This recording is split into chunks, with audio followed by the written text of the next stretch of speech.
बिस्मिल्लाहिर्रहमानिर्रहीम। अस्सलामुअलैकुम। आप देख रहे हैं प्रोग्राम हकीकत और मैं हूं आपकी मेज़बान सैयदा इकरा बुखारी। नाज़रीन, इस दुनिया में मसावात और मुआशी इस्तेहकाम के अदम तवाज़ुन की कहानी सदियों पुरानी है। हर इंसान किसी न किसी शय के हासिल ना होने पर गिला करता नज़र आता है, जबकि दूसरी जानिब देखा जाए तो कुदरत के इस अदम तवाज़ुन से ही कायनात में रंगीनी और ख़ूबसूरती है। अरबों इंसानों की अशकाल एक दूसरे से मुख्तलिफ हैं, रंगो नस्ल जुदा हैं। मईशत की बात की जाए तो अमीर और गरीब का फ़र्क आपके सामने है। यकीनन इस मुआशी अदम इस्तेहकाम में भी कुदरत की कोई ना कोई हिकमत छुपी है, मगर आज की हकीकत एक ऐसी दास्तान सुना रही है जिसने मुआशरे के इस अदम तवाज़ुन को बलाए ताक रख दिया है। बढ़ते हैं अपनी कहानी की तरफ।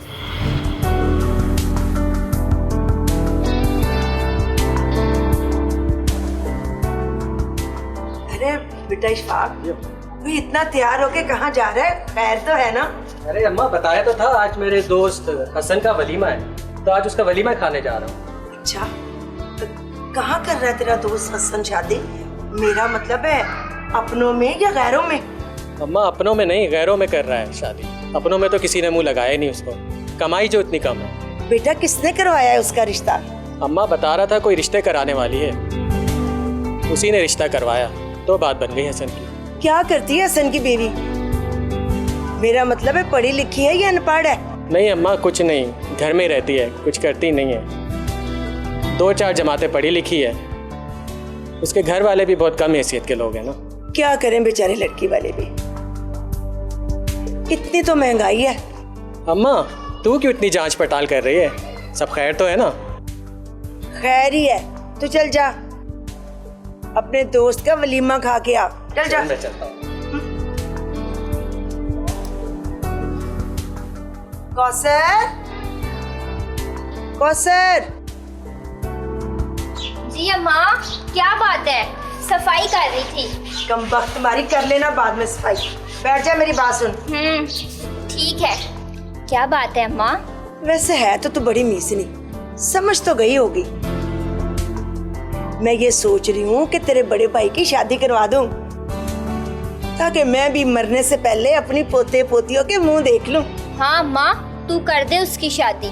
वैसे भी काम से आकर तेरे बेटे का कहीं और दिल नहीं लगता। दिल तो वो खुद ही आके लगा लेगी उसका।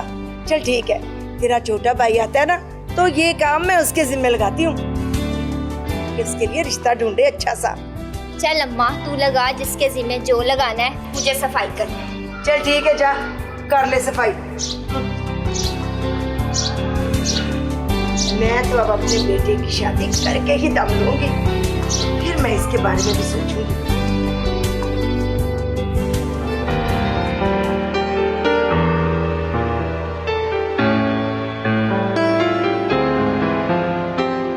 सारा काम कर लिया ना घर का? आके चढ़ के बैठ। वालेकुम सलाम। और सुना बेटा, खाए वलीमा हसन का? अरे अम्मा, सांस तो ले, बताता हूँ। भाई, कैसा था वलीमा? भाई, तुम दोनों को तो बहुत सू लगी है वलीमे की। सब खैर तो है ना? हाँ, खैर ही है। भाई, अम्मा तुझसे इसलिए पूछ रही हैं कि कल कला को इसने भी अपने दोनों बेटों की शादी करनी है। सो जमाने के रंग दंग देख रही है कि कैसे कर रहे हैं लोग शादियां आजकल। फिर तो बताना ही पड़ेगा अम्मा को। अम्मा, वलीमा बहुत अच्छा था, सबने खूब खाया। बेटा, कितने लोग थे? अम्मा, ये कैसा सवाल है? भाई, सारी बरादरी और दोस्त तो होंगे ही। अरे नहीं अम्मा, गिने चुने लोग थे, 2-4 दोस्त यार थे, 20-25 होंगे। और मेरा ख्याल है होना भी ऐसे चाहिए अम्मा। इतना हजूम इकट्ठा करने की जरूरत ही क्या है? हाँ, सही कह रहा है तू। वो बेचारे भी तो हमारी तरह गरीब ही है, कहाँ इतना खर्चा बर्दाश्त करते। अच्छा, तू मेरा एक काम कर। हाँ अम्मा, क्या काम है बोलो। तू ऐसा कर, हसन से ना उस रिश्ते कराने वाली का मुझे नंबर ला दे। खैर तो है अम्मा, तूने क्या करना नंबर का? हाँ बेटा, खैर ही है। तेरे भाई वकास के रिश्ते के लिए कहना है मैंने उसे। हाँ हाँ, भाई इशफाक क्यों नहीं देगा उसका नंबर? भाई वकास की शादी होगी तभी तो इसका नंबर आएगा। चुड़ैल, मैं तो तुझे तेरे घर बेच कर ही अपनी शादी वादी की बात करूंगा, वरना तू तो मेरी बीवी का जीना हराम कर देगी। देख अम्मा, अभी बीवी आई भी नहीं। और भाई के तेवर आसमान पर पहुंच गए हैं। भाई बस बहुत हो गया मजाक। इशफाक, जो तुझे काम कहा है ना वो मुझे बस कल तक करके दे दे। अम्मा मैं काम कर तो दूंगा, पहले वकास से पूछ तो ले। ऐसा ना हो कल रिश्ते वाले आए हुए हों और भाई साहब घर पे मौजूद ना। नहीं नहीं, मेरा बेटा ऐसा नहीं है, मुझे पूरा यकीन है जो मैं कहूँगी मेरा बेटा मान जाएगा। चल तू जा, कपड़े बंदी कर ले, हम खाना बनाते हैं।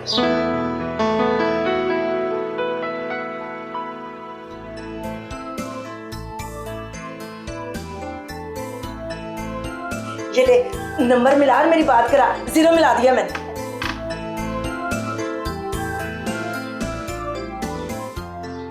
बैठ जा। हाँ ये लो माँ, बात करो। हेलो, बाजी अन्नम बोल रही है? जी जी, मैं अनम बीबी बात कर रही हूँ। कैसी हैं बाजी आप, ठीक है ना?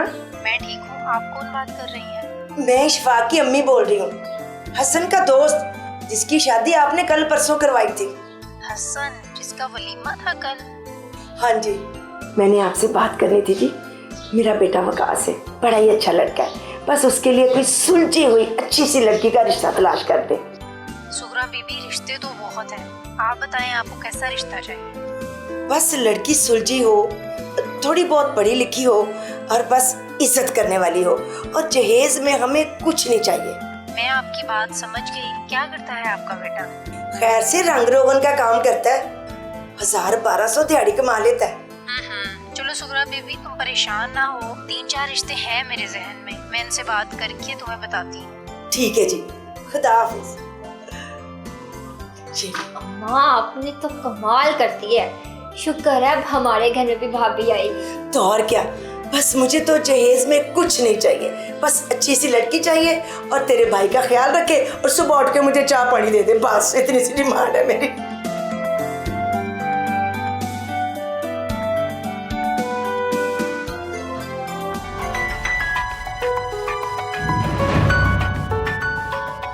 तुझे मेरी बात क्यों नहीं समझ आती? अम्मा अब क्या बोल रही हैं? मुझे नहीं समझ आ रही। आपको हालात का पता है, फिर भी आपको पोतों की पड़ी हुई है। तो क्या हुआ बेटा, वो लोग गरीबी में भी तो शादियां कर रहे हैं ना। तू भी अपने अखराजात को कम करके बांध ले सर पे सेड़े, ताकि मैं भी तेरे बच्चों का मुंह देख लूं। देख अम्मा, छोटी जवान हो गई है, उसकी भी शादी करनी है। अब मेरी फिक्र छोड़ दें, उसकी फिक्र करें। कैसे छोड़ दूं बेटा तेरी फिक्र, जवानी ढलने के बाद शादी करवाओगे? देख मेरी बात सुन, तू उन दोनों से बड़ा है, तेरी शादी करना जरूरी है। और रही बात उसकी कौसर की, अभी तो 2-4 साल पड़े हैं उसकी शादी में। मेरी बात सुन, तू मान ले, तेरी शादी पहली होगी, बाद में मैं कर लूंगी उसकी भी। अरे भाई, अम्मा ठीक ही तो कह रही है, जब तुम्हारी शादी होगी तभी तो हमारा नंबर आएगा ना। आ जा भाई, तू भी अपना उल्लू सीधा कर ले। बेटा मान जा हमारी बात, कर ले शादी, ना जिद्दी पै। लेकिन अम्मा, इतने पैसे आएंगे कहाँ से? शादी पर तो लाखों का खर्चा होता है और हमारे पास तो खाने को कुछ भी नहीं है। बेटा तू फिक्र ना कर, मैं तेरे लिए रिश्ता ही ऐसा तलाश करूंगी जिनकी कोई फरमाइश ना हो, और हमें भी कोई जहेज नहीं चाहिए। अब तो बता, हाँ है ना? ठीक है अम्मा, लेकिन एक बात मेरी याद रखना, मेरे पास एक पैसा भी नहीं है। जो करना है आपने करना है। मतलब ये कि तू तैयार है शादी के लिए? नहीं, हाँ कर, हाँ। हाँ अम्मा, हाँ। हाँ मतलब ये कि तू शादी के लिए मान गया? हाँ जी, मान गया। ले इशफाक, तुझे बहुत बहुत मुबारक हो, तेरा भाई मान गया। बस अब तो मुझे रिश्ते कराने वाली बाजी का इंतजार है। जैसे इसका फोन आएगा ना, चट मंगनी अटविया। वकास गुर्बत और अफलास के बावजूद अपनी माँ सुगरा के कहने पर शादी करने की हामी तो भर लेता है, मगर दिल ही दिल में वकास को मालूम होता है कि जहाँ 2 वक्त की रोटी पूरी करना मुश्किल हो, वहाँ शादी करना एक अच्छा फैसला नहीं है। अब देखना यह है कि रिश्ते वाली अनम बाजी वकास के लिए कैसा रिश्ता ढूंढ कर देती हैं, और क्या वकास शादी के लिए अपनी रजामंदी को बरकरार रखेगा और शादी के अखराजात कौन बर्दाश्त करेगा। ये सब आपको दिखाएंगे after a short break. Welcome back. नाज़रीन, ब्रेक पर जाने से पहले हम आपको दिखा रहे थे कि वकास की मां सुगरा अपने बेटे वकास की शादी करवाना चाहती है ताकि गुर्बत के मारे वकास की उम्र ना ढल जाए और वो भी पोते पोतियों की शक्ल देख ले। इसी सिलसिले में वकास की मां रिश्ता करवाने वाली बाजी से बात करती है और अनम वकास के लिए रिश्ता ढूंढने की हामी भी भर लेती है। अब देखना ये है कि क्या वकास रिश्ते के लिए रजामंदी को बरकरार रख पाएगा। अगर हामी भर लेता है तो शादी के अखराजात कैसे पूरे होंगे। ठीक है लंबा जी, बहुत बहुत शुक्रिया आपका। तुझे मुबारक हो बहुत बहुत को सर। अनम ने बहुत ही अच्छी लड़की तलाश कर दी है, कल्लम कल्ली और डिमांड भी कोई नहीं। वाह माँ, मुबारक हो। मैं अभी ये सब जाके भाई को बताती हूँ। नहीं नहीं, खबरदार जो से कुछ भी बताया तो कहीं फिर अपना इरादा ना बदल ले। अम्मा, तो फिर हम कब जा रहे हैं भाभी के घर? इंशाल्लाह अगले इतवार है, रिश्ते वाली को साथ लेकर चले जाएंगे लड़की देखने। अम्मा, वकास भाई भी हमारे साथ जाएंगे क्या? मैंने एक चपेट लगानी है, तुझे नहीं पता? भाई लड़की वालों के घर लड़के वाले ही जाते हैं, साथ लड़का नहीं जाता। और मैं तो इस वक्त ये सोच रही हूँ कि पैसे मेरे पास है कोई नहीं, तो उस दिन पैसे कहाँ से आएंगे भला?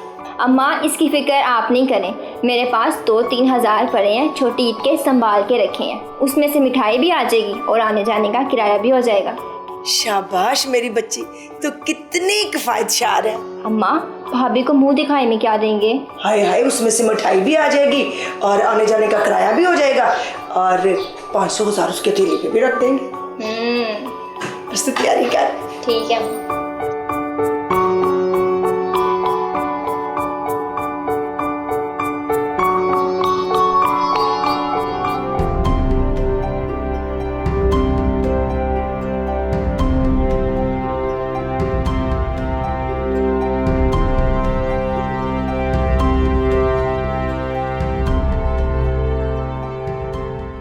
बहुत मुबारक हो भाई, लड़की वालों ने हाँ कर दी है।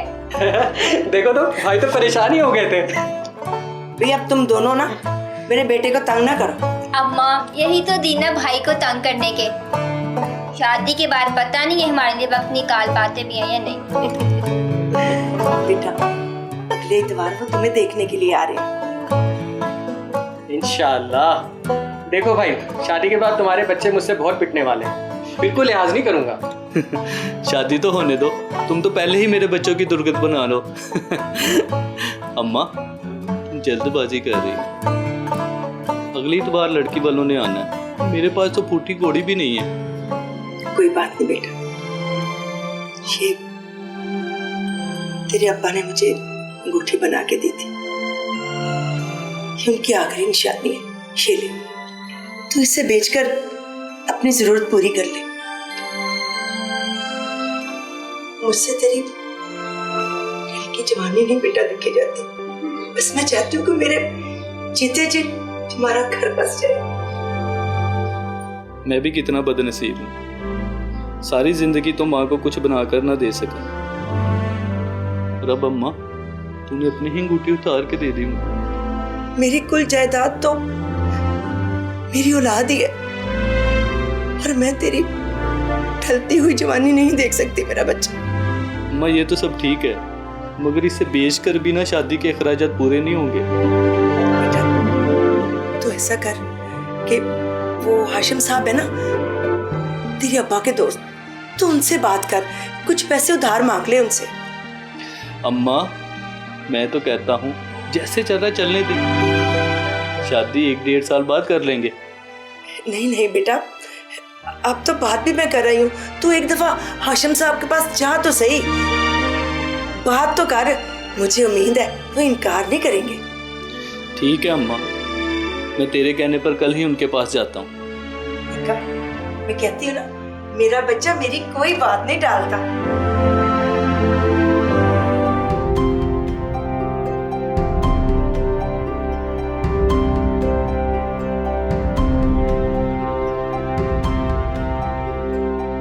हाँ भाई, कैसे हो? खैरियत से आना हुआ? मुझे मेरी माँ सुगरा बीबी ने भेजा आपके पास। हाँ बोलो, क्या बात है? वो कुछ दिनों बाद ना मेरी शादी की तारीख तय हुई है। तो मुझे थोड़े से ना पैसे चाहिए, मैं थोड़े थोड़े करके वापस कर दूंगा। ये तो अच्छी बात है कि सुगरा बीबी की औलाद से किसी की शादी की खबर सुनने को मिली। अच्छा, तुम्हें कितने पैसे चाहिए होंगे? मुझे ना 1.5 लाख रुपया चाहिए। 1.5 लाख? इतने पैसे तो नहीं है मेरे पास, मगर तुम फिक्र ना करो, मैं कहीं से पैसे पकड़ के बंदोबस्त कर दूंगा। अगर आपके पास नहीं है तो रहने दें, कोई बात नहीं, मैं खुद भी बंदोबस्त कर लूँगा। नहीं नहीं, ये बात नहीं है कि मेरे पास पैसे नहीं थे। मेरे पास पैसे थे, मगर मेरे बेटे ने गाड़ी की फरमाइश कर दी, सारे पैसे उस पर लग गए। मगर तुम फिक्र ना करो, तुम सुगरा बीबी के बेटे हो, बड़ी नेक और शरीफ खातून हो। अब ये तो हो नहीं सकता कि मैं तुम्हें खाली हाथ वापस लौटा दूं। मैं किसी से पैसे पकड़ के तुम्हें इंतज़ाम कर दूंगा, मगर एक शर्त है कि तुम्हें पैसे एक साथ वापस देना होंगे, तोड़ तोड़ के नहीं। जी ठीक है, मैं एक साथ पैसे वापस कर दूंगा, मगर शादी के कुछ अरसे बाद। चलो ठीक है, मैं पैसे का बंदोबस्त करके सुगरा बीबी को देने खुद आ जाऊंगा। जी ठीक है, मैं चलता हूँ। अल्लाह हाफिज़। अल्लाह हाफिज़।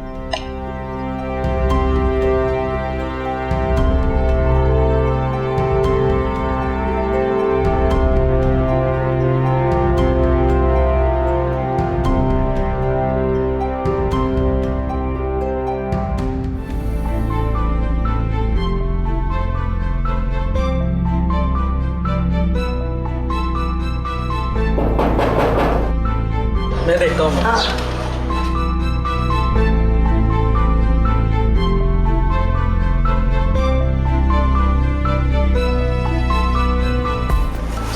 आगे बेटा, क्या कहा हाशिम साहब ने? अम्मा वो कह रहा था कि उसके पास पैसे नहीं हैं। तौबा, ये पैसे वालों को भी पता नहीं क्या हो गया। इतने पैसे होते हैं इनके पास, कोई गरीब 4 पैसे मांग ले तो देने से इनकार कर देते हैं। अम्मा पूरी बात तो सुन लिया कर। हाँ सुना। वो कह रहा था किसी से पकड़कर बंदोबस्त करके दे देगा। फिर तो ठीक है, मेरे वकास की शादी बड़े आराम से हो जाएगी। मगर अम्मा वो कह रहा था कि उसे सारे पैसे इकट्ठे वापस चाहिए, मैं इस वजह से परेशान हूँ। मैं तो कहता हूँ छोड़िए शादी वादी, जब पैसे होंगे देखी जाएगी। बेटा तो फिक्र ना कर, बस ऊपर वाले पे भरोसा रख, वो सब ठीक कर देगा। भाई तुम फिक्र ना करो, हम दोनों भाई मिलकर कमाएंगे और हाशिम साहब का कर्जा उतारेंगे। शाबाश मेरा बेटा, तू भी अपने भाई का हाथ बटाएगा, दोनों मिलके काम करेंगे तो हमारे दिन भी संवर जाएंगे इंशाल्लाह। क्यों नहीं बटाना अम्मा, कल को मेरी शादी भी तो भाई वकास ने करनी है। फिक्र ना कर, पहले तेरी बहन की शादी होगी उसके बाद।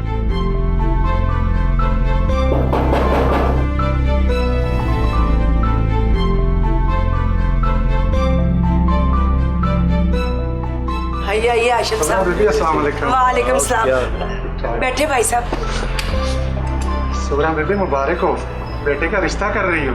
खैर मुबारक भाईजान, खैर मुबारक। बहुत शुक्रिया हाशिम साहब, बस आप जैसे लोगों की मेहरबानी है जो गरीब लोगों पर हाथ रखे हुए हैं। सुगरा बीबी, इतना अरसा हो गया तुम्हें यहाँ रहते हुए, मगर लेन देन के मामले में तुम्हारे बारे में कभी कोई शिकायत नहीं सुनी। बस हाशिम साहब, मैं चादर देखकर ही पाँव पिलाती हूँ। यही तुम्हारी खूबी है सुगरा बीबी। ये लो वकास मियाँ, पूरे 1.5 लाख रुपए। तुम्हारे वापस आने के बाद मैंने दोस्त को कॉल की, वो पैसे दे गया तो मैं इधर देने चला आया। ये ले अम्मा। बहुत शुक्रिया हाशिम साहब। इसमें शुक्रिया वाली कोई बात नहीं है, बस टाइम से पैसे लौटा देना ताकि मैं अपने दोस्त को वापस दे सकूं,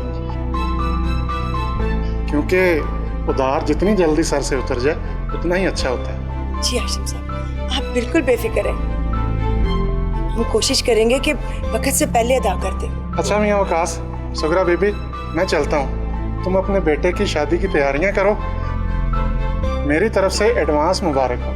हाशिम साहब बैठे ना, आप पहली दफा हमारे घर आए हैं, चाय पानी पी के जाइएगा। नहीं नहीं, मुझे डॉक्टर ने चाय पानी से मना किया, मैं चलता हूँ।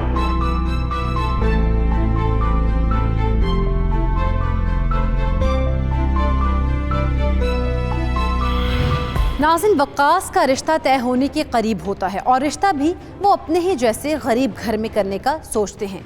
मगर शादी चाहे गरीब की हो या अमीर की, अखराजात तो होते ही हैं। लिहाजा वक्कास की माँ सुगरा ने इलाके के एक अमीर आदमी हाशिम सेठ से 1.5 लाख उधार ले लिया। मगर हाशिम सेठ ने रकम देने के साथ साथ ये भी कहा कि मुझे ये रकम पूरी वापस चाहिए, क्योंकि उसने रकम अपने दोस्त से लेकर दे दी है उनको, जो कि उसे सालम वापस करनी है। अब क्या वक्कास वक्त पर पूरी रकम को वापस कर पाएगा या उसकी शादी में कोई और रुकावट भी आने वाली थी? और अगर वक्कास की शादी हो जाती है तो उसकी बीवी का रवैया वक्कास के साथ कैसा होगा, ये जान पाएंगे after a short break. Welcome back. Break पर जाने से पहले हम आपको दिखा रहे थे कि वक्कास की माँ अपने बेटे की शादी के लिए कैसे एक अमीर आदमी से उधार लेती है ताकि वो अपने बेटे की खुशियाँ देख सके। मगर अभी तक लड़की वाले सुगरा के घर बात आगे बढ़ाने नहीं आए थे। तो क्या लड़की वाले वक्कास की गुर्बत देखकर रिश्ते से इनकार करने वाले थे या फिर शादी का मामला परवान चढ़ने वाला था?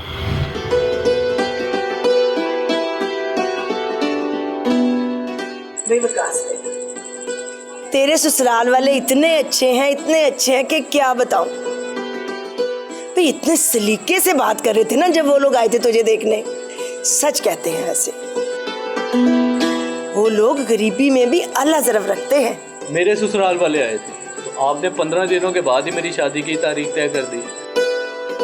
अम्मा, आपको कम से कम 1-1.5 महीना लेना चाहिए था। हाँ तो और क्या अम्मा, अभी तक तो मैंने कोई सूट भी नहीं खरीदा। यार अम्मा जो कह रही हैं ठीक कह रही हैं, नेक काम जितना जल्दी हो जाए उतना अच्छा होता है। अम्मा, आपको भी थोड़ा सा सब्र करना चाहिए था। बेटा, जब लड़की वालों को कोई इतराज नहीं है तो मैं खामखा बात को आगे खींचती। अब जो होना था हो गया, जो तारीख तय पा गई उसी पे शादी होगी। अब तुम सब मिलकर शादी की तैयारियां करो। अम्मा, मेरे पहले भाई की शादी है, मैं अपनी पसंद से कपड़े खरीदूंगी, मैं बता रही। हाँ, नाराज ना हो, जितने सूट कहोगी उतने ही मिल जाएंगे बस। अम्मा, बरी के लिए क्या क्या लाना है? तो सर, तुम अम्मा से पूछ के लिस्ट तैयार करो। भाई, मैं आपके साथ जाऊंगी भाभी के लिए खरीदारी करने। चल चुड़ैल, तूने क्या करने जाना है? मैं और भाई खुद ही चले जाएंगे, तू घर में बैठ आराम से। अम्मा, ये देख भाई मुझे क्या कह रहा है, मैं साथ जरूर जाऊंगी। हाँ। अच्छा मेरी बहना, मेरे साथ चलना। चलो अम्मा से पूछो क्या क्या चाहिए। हाँ भाई, मैं अभी कागज और पेंसिल लेके आती हूँ। जल्दी। कितना शौक है तेरी बहन को तुझे दूल्हा बना हुआ देखकर।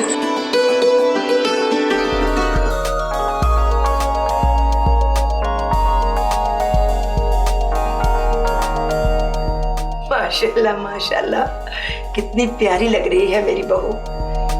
अल्लाह तुम दोनों को नजरे बद से बचाए और दोनों के नसीब अच्छे करे और चांद सा बेटा दे मेरी बेटी को। भाई आज से तुम इस घर की मालकिन हो। भाभी, आपने बिल्कुल परेशान नहीं होना, मैं आपका बहुत सारा ख्याल रखूंगी। क्यों नहीं अम्मी, आप भी मत घबराइएगा। नहीं नहीं बेटा, अब तो तू ब्याह के इस घर में आ गई है ना, मैं क्यों परेशान होने लगी। चल आ चले, बड़ी देर हो गई है, मेरी बेटी और बेटे को आराम करने दो। चल, जीती रह मेरा बच्चा, सदा स्वागत रहो।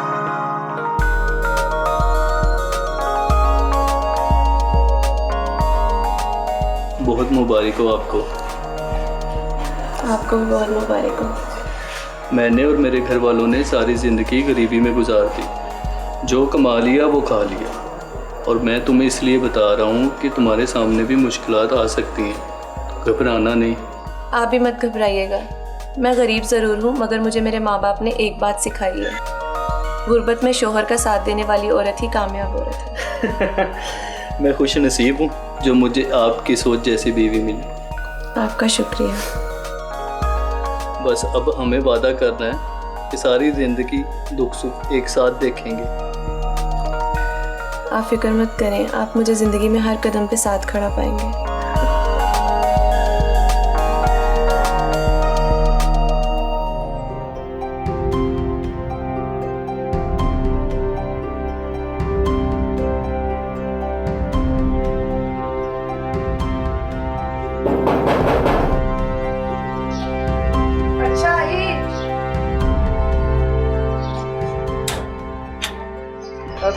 अस्सलाम वालेकुम सुगरा बीबी।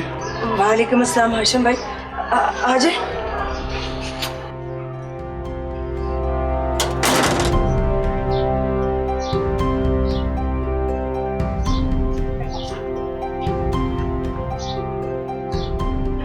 चाय मंगवाऊं या पानी मंगवाऊं? चाय बना दो। सुगरा बीबी, मैं चाय नहीं पीता।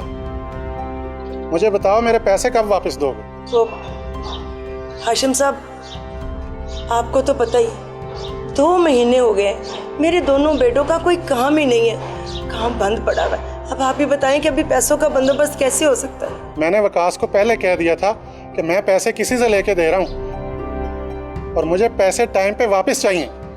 वो भाई साहब,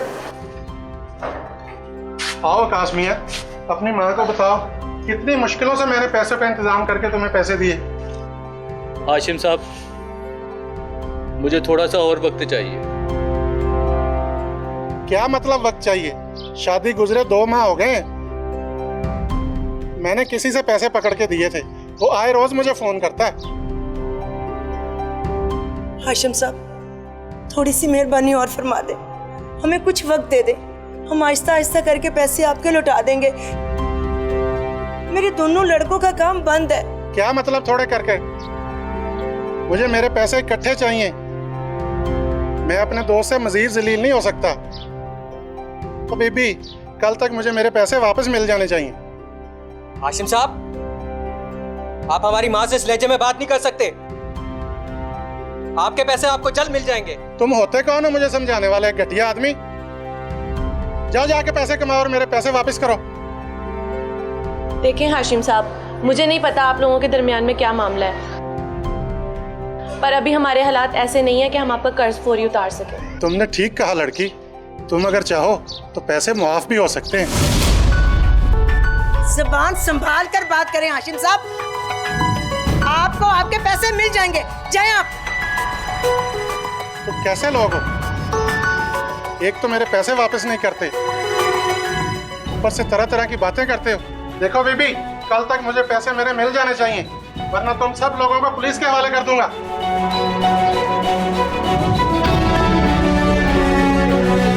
तुझे किसने कहा था उस घटिया इंसान के मुंह लगने की? तो अम्मी और क्या करती, खड़े खड़े आपकी बेइज्जती देखती रहती। चलो तुम अंदर जाओ।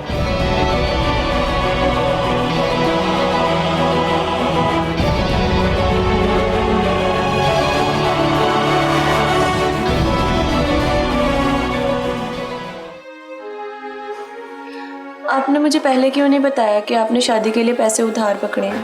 तुम्हें बता देता तो क्या होता, तुम परेशान होती। जो आज हुआ वो क्या कम है? यार, मैंने तो अम्मा को भी मना किया था कि मैं शादी का बोझ नहीं उठा सकता। उन्होंने मेरी एक ना मानी। शादी से पहले भी रोटी रोटी को तरसती थी और अब भी यही सब कुछ सुनने को मिलता है। हमारी क्या जिंदगी है वकास? नहीं, मुझे माफ कर दो। मैं तुम्हें वो खुशियां नहीं दे सका जो तुम्हारा हक था। मुझे तो अपनी किस्मत पर रोना आ रहा है। हम गरीब पैदा ही क्यों होते हैं, और अगर पैदा हो भी जाते हैं तो मार क्यों नहीं दिए जाते? हाँ, तुम सही कह रही हो। इस माशरे में गरीब की कोई इज्जत नहीं है। यहाँ पर सिर्फ अमीरों को ही पैदा होना चाहिए। गरीब तो पैदा होके मर जाता है। वकास बेटा। जी अम्मा। क्या हुआ? कुछ नहीं बेटा, वो हाशिम के पैसों का कुछ करो, क्या बनेगा? अम्मा, मेरे पास पैसे नहीं है। देखो बेटा, वो पुलिस की धमकी देकर गया है, तुझे कुछ ना कुछ करना ही पड़ेगा। अम्मा, फिक्र ना करें, पुलिस यहाँ पैसे लेने नहीं आएगी। देख मेरी बात सुन, अपनी बीवी को अच्छी तरह समझा दे। बुलाए मर्दों के सामने इस तरह जाकर नहीं बोलते। तुम दोनों की तो मत मारी गई है। अम्मा, गरीब बोले तो मारा जाता है, ना बोले तो कुचला जाता है। तू जाके आराम कर, हम दोनों कुछ करते हैं। ठीक है बेटा।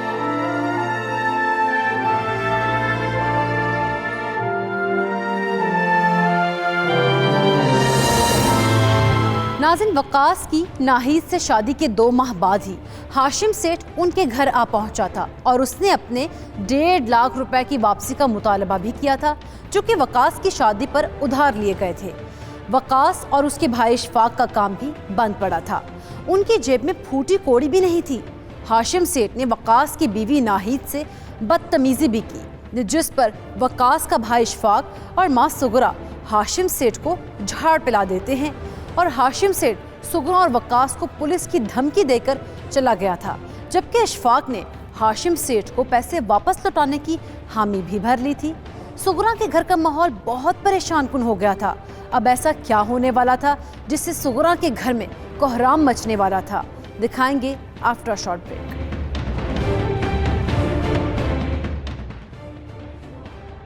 Welcome back.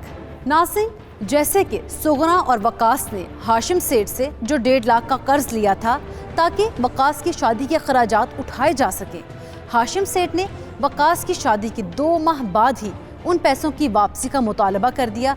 साथ ही साथ हाशिम सेठ जब अपने पैसों का मुतालबा करने वकास के घर आया तो उसने वकास की बीवी से ऐसी घटिया बात की जिससे वकास के सब घर वाले गुस्से में आ गए और सेठ हाशिम ने भी सुगरा को पुलिस की धमकी दी थी। अब देखना यह है कि क्या वकास या उसके घर में से कोई भी हाशिम सेठ का कर्ज उतारने में कामयाब हो पाएगा या फिर हाशिम सेठ वकास को पुलिस के हवाले करेगा। कहानी में मजीद आगे बढ़ने से पहले ये रिपोर्ट मुलाहिजा कीजिए।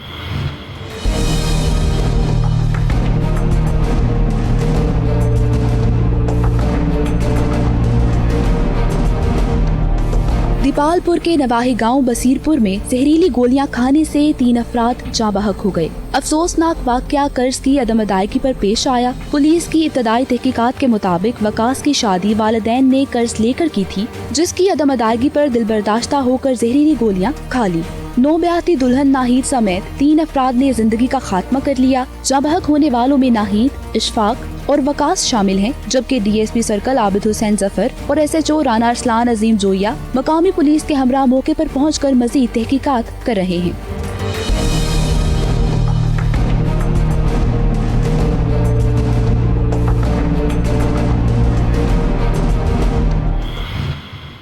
गुर्बत भी क्या चीज़ है।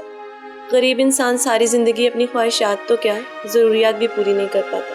सही कह रही हो तुम। मेरा भी दिल करता है कि जिंदगी के दिन खत्म हो जाए या फिर गुर्बत के दिन मिट जाए। मुझे तो ऐसा लगता है हमारे नसीब में सिर्फ गुर्बत के दिन ही रह गए। दूर दूर तक कोई उम्मीद नजर नहीं आती। अब्बाजान कहा करते थे कि गुर्बत से बड़ा कोई दुख नहीं होता। अभी हमारी शादी को सिर्फ 2 माह ही हुए हैं। क्या हमारी जिंदगी इसी तरह तंगदस्ती में गुजरेगी? हमारे हालात कभी नहीं बदलेंगे। गरीब के हालात कभी नहीं बदलते। इस गुर्बत के धुएं ने न जाने कितने ख्वाबों पर कालक सी लगा दी। अगर हाशिम साहब पुलिस लेकर हमारे घर आ गए, मैं तो जीते जी मर जाऊंगा। पुलिस वाले जब मेरी माँ से बदतमीजी करेंगे, मैं सह नहीं पाऊंगा, तो मैं क्या करूंगा? और अगर उस हाशिम ने मेरी गुर्बत की वजह से मुझे फिर कुछ कह दिया तो वकास हमें कुछ तो करना होगा। एक रास्ता है इन सब चीजों से जान छुड़ाने का। हम इस जिंदगी की कैद से आजाद हो जाते हैं। मैं समझी नहीं। मैं थक चुका हूँ दुनिया की गोद से। अब मेरा दिल चाहता है कि मौत की आगोश में हमेशा के लिए सो जाऊं। मुझे भी इस जिंदगी से कोई मोहब्बत नहीं रह गई। इस गुर्बत से बेहतर है कि जिंदगी की हिरासत से भागकर मौत की आगोश में सो जाऊं। और इस तरह पुलिस वाले हमारी गुर्बत का मजाक भी नहीं उड़ाएंगे।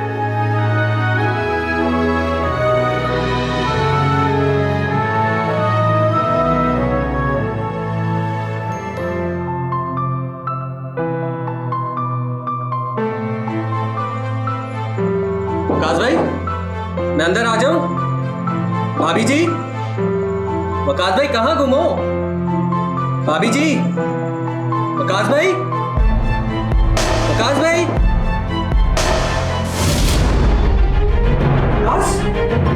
वकास भाई, भाभी, वकास भाई, मैं भी अपनी जान ले लूंगा, मैं भी मर जाऊंगा।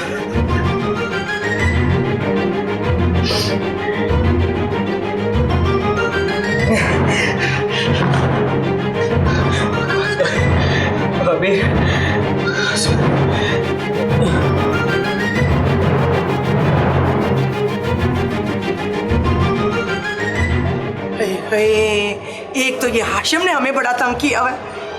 बेचारा पुत्र मेरा, उससे तो सदमा ही ले लिया, कमरे से बाहर ही नहीं निकलता, हर वक्त अंदर ही रहता है। विकास पुत्र, विकास पुत्र,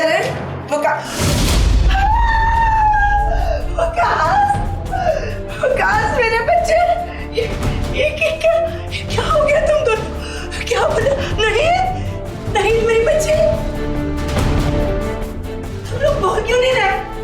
उठो, बोलो, क्या हो गया तुम्हें?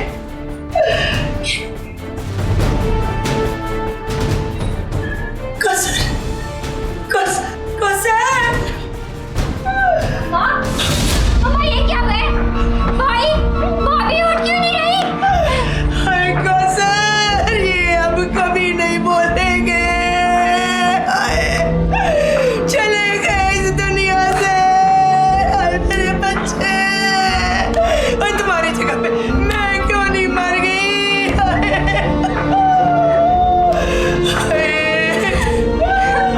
क्या हो गया तुम्हें?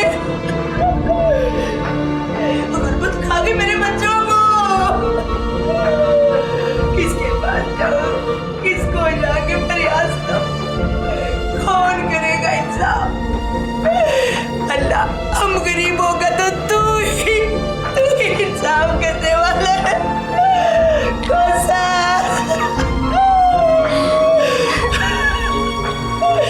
हाय मेरे बच्चे।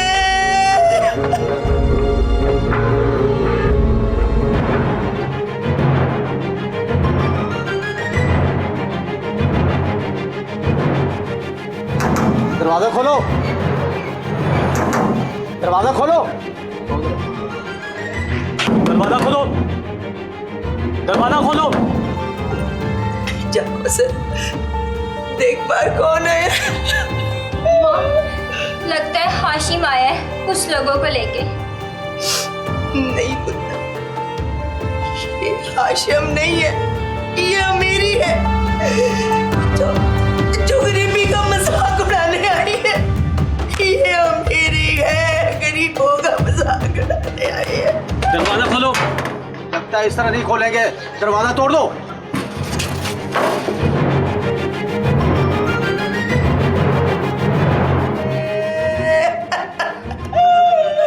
किसे जाके करूं, किसे फरियाद करूं? डॉक्टर साहब,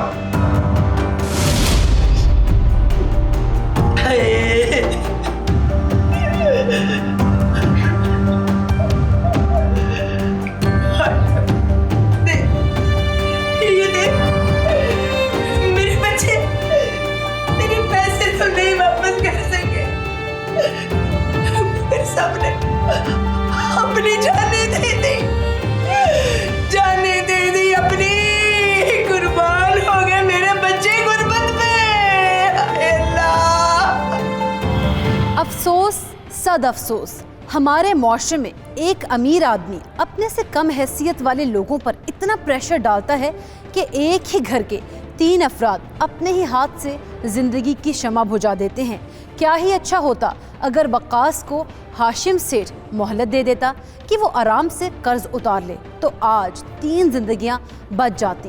कर्जदार को मोहलत देना एक अजीम फरीज़ा है। बारीक बीनी से देखें तो वक्कास, उसकी बीवी नाहिद और भाई ने खुदकुशी नहीं की, हकीकत में उन्हें मारा गया है। मगर साथ ही साथ ये भी कहना चाहूँगी मैं यहाँ पर कि ज़िंदगी अल्लाह तबारक व तआला की एक बहुत बड़ी नेमत है। ज़िंदगी के नशेब फराज और गैर मुसावी बनावट को देखकर घबराना बिल्कुल नहीं चाहिए। हर हाल में शुक्र और सब्र के साथ आगे बढ़ना चाहिए। मुश्किल से मुश्किल दौर में सिर्फ जीना नहीं बल्कि ज़िंदा रहना भी ज़रूरी है। दिल और रूह का एक साथ धड़कना ज़रूरी होता है। किसी ने क्या खूब कहा है, वो मर्द नहीं जो डर जाए माहौल के खूनी मंजर से। इस हाल में जीना लाजिम है जिस हाल में जीना मुश्किल है। आप भी ज़िंदगी के नशेबो फराज को हंसकर गुजार दें, अपने अंदर हिम्मत और हौसले को बरकरार रखें और कोई भी ऐसा कदम मत उठाएं जिसके बाद पछतावे का वक्त भी ना बचे। अपने इर्द गिर्द होने वाले जुराइम के खिलाफ आवाज़ को बुलंद करते रहें टीम हकीकत और अपनी मेज़बान सैयदा इकरा बुखारी को दीजिए इजाज़त। मिलेंगे एक और तल हकीकत के साथ, तब तक के लिए अपना ख्याल रखिएगा। अल्लाह निगहबान।